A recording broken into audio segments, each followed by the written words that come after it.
5টা থেকে 3টে পর্যন্ত ধাওয়া করে করে 2টা আসামি ধরা হয়েছে কচুরি পাড়ার মধ্যে থেকে। তার মধ্যে শুধু একদিন ছাগলের কাজ করছিল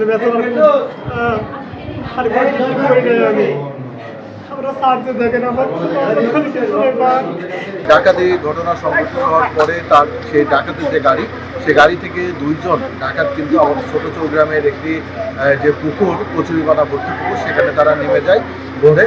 তো এই ভোরে যখন তারা নেমে যায়, তারপর থেকে উপস্থিত জনতা কিন্তু সেখানে অবস্থান নেই, কিন্তু তারপরও তারা এই পুকুর থেকে কচুরিপানার মধ্যে থেকে তারা বের হয় না।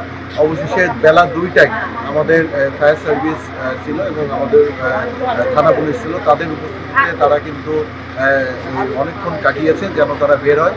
তো তারপরেও তারা বের হয় না এবং আড়াইটার দিকে, আনুমানিক 2টা থেকে আড়াইটার দিকে তারা কিন্তু ওই কচুরিপানার মধ্যে থেকে 2টি চোর বের হয়। তো তারই খবর শুনে আমি সেখানে উপস্থিত হওয়ার পরে আমরা দেখি যে আসলে 2টি ডাকাতের উপর কিন্তু স্থানীয় জনগণ ছিল, তারা মারধর করে সঙ্গত কারণে।